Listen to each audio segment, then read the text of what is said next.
Project why ఈ movie prime వీడియోలో రెంట్కైతే streaming అవుతుంది. తెలుగు డబ్బింగ్ యావరేజ్గా ఉంది. ఫ్యామిలీతో అయితే చూడడం కష్టం, ఎక్స్పోజింగ్ ఉంది, కొన్ని ఇబ్బంది పెట్టే సీన్స్ ఉన్నాయి. ముందైతే ఛానల్ని సబ్స్క్రైబ్ చేసుకున్న భయ్యా, కష్టపడుతున్నాం, ఎఫర్ట్స్ పెడుతున్నాం. సో అది కూడా మీకు నచ్చితే సబ్స్క్రైబ్ చేయండి, వీడియోకి ఒక లైక్ కూడా వేయండి, కామెంట్ సెక్షన్లో కొంచెం హైప్ ఇస్తే ఇంకా చాలా హ్యాపీగా ఉంటుంది. నాకు చాలామంది కామెంట్ చేశారు, రివ్యూ స్టైల్ అయితే అందుకే పూర్తిగా చేంజ్ చేశాను. ఎందుకంటే ఫస్ట్ ప్లాట్ చెప్పి తర్వాత నాకు ఎలా అనిపించిందో చెప్పేవాడిని. ఇప్పుడు అలా లేదు, ముందు మూవీ ఎలా ఉందో చెప్పేసి తర్వాత ప్లాట్ చెప్పి తర్వాత మొత్తం రివ్యూ కంప్లీట్ చేస్తున్నాను. సో మీకు ఎలా నచ్చితే అలా అనమాట. మరి ఓవరాల్ మూవీ చూసాక కొరియన్ యాక్షన్ థ్రిల్లర్స్ అంటే మినిమం కొద్దిగా ఎంటర్టైన్ చేస్తుంది అని నేను ఎక్స్పెక్ట్ చేశా.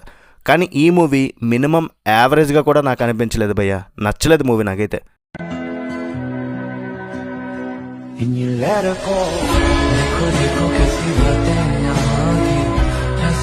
టెక్నికల్గా అయితే బాగుంది, మంచి స్టైలిష్గా కూడా ఉంది, విజువల్స్ చాలా బాగున్నాయి.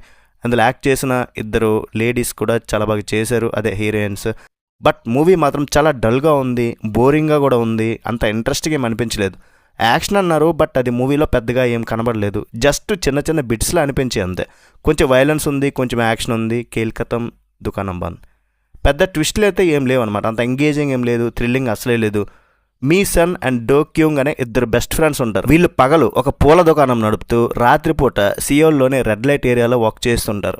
తమ జీవితాలను బాగు చేసుకోవాలని వాళ్ళు దాచుకున్న డబ్బు అంతా ఒక స్కామ్లో పోతుంది.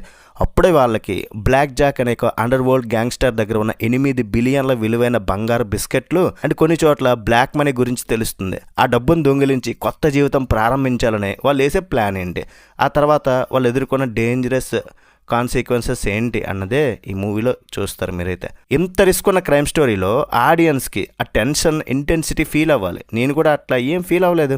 కానీ డైరెక్టర్ ఆ గ్రిప్పింగ్ నరేషన్ని మెయింటైన్ చేయలేకపోయారు, ఇది మైనసే. ఒక థ్రిల్లర్కి కావాల్సిన edge of the seat moments అసలు లేవు. ఆడియన్స్ ఎమోషనల్గా కూడా కనెక్ట్ అవ్వడం కష్టం. ఎంత కమర్షియల్ సినిమా అయినా ఒక కన్విన్సింగ్ ప్లాట్ ఉండాలి. కానీ సెకండ్ హాఫ్ వచ్చేసరికి చాలా క్లిచ్ సీన్స్, లాజిక్ లేని చేజింగ్ సీన్స్ బోర్ కొట్టేసింది. యాక్షన్ కొరియోగ్రఫీ, ఆ బురద పూల్స్లో వచ్చే కొన్ని సీన్స్ అయితే కొన్ని షాకింగ్గా, కొన్ని బ్రూటల్గా అనిపిస్తాయి. ఓకే, పర్లేదు.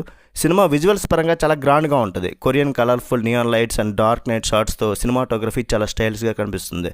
ఫైనల్గా చెప్పాలంటే ప్రాజెక్ట్ వై ఒక stylish routine action and revenge drama. Heroines acting కోసం అలాగే లైట్ యాక్షన్ కోసం విజువల్స్ ఇష్టపడే వాళ్ళకి మాత్రమే ఈ సినిమా వన్ టైం వాచబుల్ అవుద్ది. కానీ ఒక strong story, tight screen play expect చేస్తే మాత్రం డిసప్పాయింట్ అయితే అవుతారు. నేనైతే డిసప్పాయింట్ అయ్యాను. మరి చూడాల వద్ద మీరు డిసైడ్ చేసుకోండి. ఓవరాల్గా రేటింగ్ అంత ఇస్తున్నట్టు మూవీకి 2.25/5. రివ్యూ వస్తే ఒక లైక్ వేసుకోండి, ఛానల్ సబ్స్క్రైబ్ చేయండి. నెక్స్ట్ మళ్ళీ కలుద్దాం. బై బాయ్, జై హింద్.